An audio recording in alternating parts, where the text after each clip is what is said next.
लोकशाहीचा बुलंद आवाज, रिपब्लिकन वार्ता महाराष्ट्र। वलांडीत ढगफुटी सदृश्य पावसाने घरात शिरले पाणी, गोरगरीब कुटुंबे उद्ध्वस्त।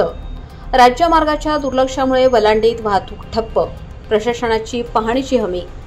रविवारी संध्याकाळी 5 ते 8 या वेळेत वलांडी येथे ढगफुटी सदृश्य मुसळधार पाऊस झाल्याने गावात हाहाकार माजला आणि घरात पाणी शिरल्याने गोरगरीब कुटुंबे उद्ध्वस्त झाली। मुसळधार पावसामुळे वलांडी ते कवठाळा मार्गावरील वाहतूक पूर्णपणे ठप्प झाली होती। राज्यमार्गाच्या दुर्लक्षामुळे ओढ्यात जाणारे पाणी थेट रस्त्यावर आले आणि पाणी वाहून जाण्याची कुठलीही व्यवस्था नसल्याने वलांडीसह आसपासच्या गावांचा संपर्क तुटला। या रस्त्यावरून रोज कामावर ये-जा करणारी 300 ते 400 नागरिकांची अडचण झाली। रात्री 9 वाजेपर्यंत पाण्याचा प्रवाह कमी झाला नाही। परिणामी निलंगा उदगीर राज्यमार्गालगतची अनेक घरे जलमय झाली। छत्रपती शिवाजी महाराज चौक ते डॉक्टर बाबासाहेब आंबेडकर चौक या मुख्य रस्त्यावर 3 ते 4 फूट पाणी वाहत होते। नाल्यांची योग्य सोय नसल्याने रस्ते वर झाले आणि घरे खाली गेली। पाणी थेट घरात घुसल्याने नागरिकांचे हाल झाले।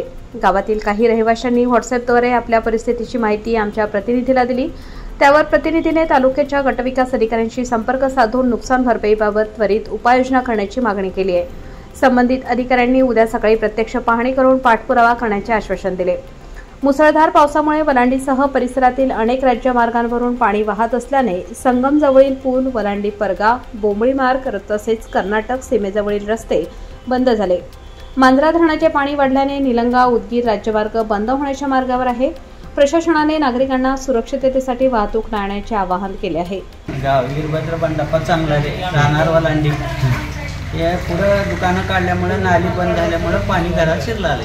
ह्याचं मेन जबाबदार कोण आहे? कारण काय पाणी यायचं घरी? पाणी काय आता तुम्ही खाली बांधला म्हणून तुमच्यात येत असं आम्ही काय करावं असं म्हणलं। सडकाच्या पुढे जर नाली राहिलीच ती पुढे ते पाईप टाकलेच ते तर पाणी आलं नसतं मध्ये। आता आम्ही सगळे पाईप टाकला आमच्या घरापर्यंत टाकलं। रोड वाढल्यामुळे हे घरी पाणी सगळ्याच्याच घरामध्ये पाणी उरले। रोड कोणता झाले? रोड तुमच्या घरासमोरून रोड रस्ता कोणता गेलाय ते सांगा। निलंगा उदगीर रोड झालाय, उंच झाल्यामुळे हे घर खाली पडलंय। आता त्याला सांगितलं का तुम्ही अगोदर ह्याच्या पाणी उरले असं तसं म्हणून? सांगितलं तरी त्यांनी काय ऐकायचं?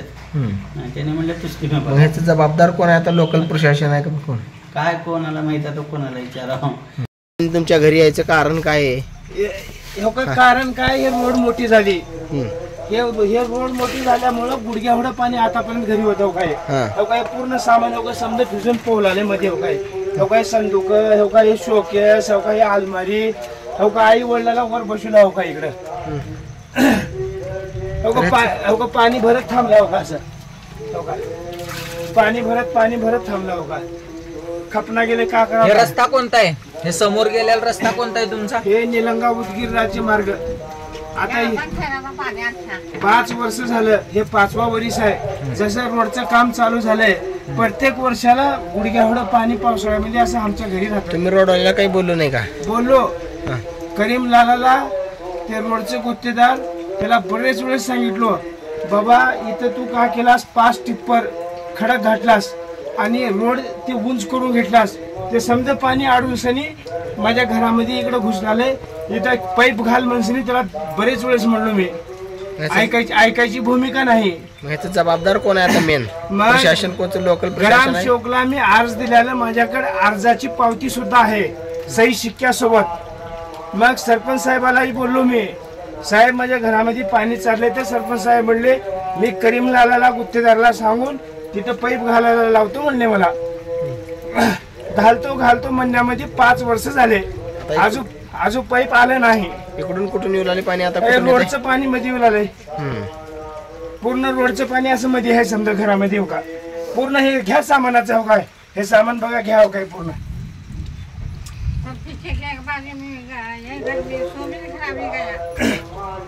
कंप्लीट 5वा वर्ष चालू आहे। 5 वर्षापासून। मी गणेश दिगंबर चव्हाळे आज मीडियासमोर येण्याचं कारण म्हणजे आज पावसाची अतिवृष्टी खूप मोठी झाली आणि त्या अतिवृष्टीनिमित्त आज माझ्या घरासमोर वलांडी पूर्ण गावचं पाणी माझ्या घरापासून जात आहे आणि ते माझ्या घरापाशी नाली बांधकाम केले ते पहिले आनंद पाटील यांची सत्ता होती।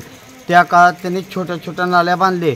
मग त्यानंतर मी आदरणीय रामभाऊ भंडारे यांना विनंती केलो आणि भाऊ मला त्रास होत आहे आणि त्या त्रासापासून मला मुक्त करा, माझ्या घरी पूर्ण पाणी शिरतं आहे.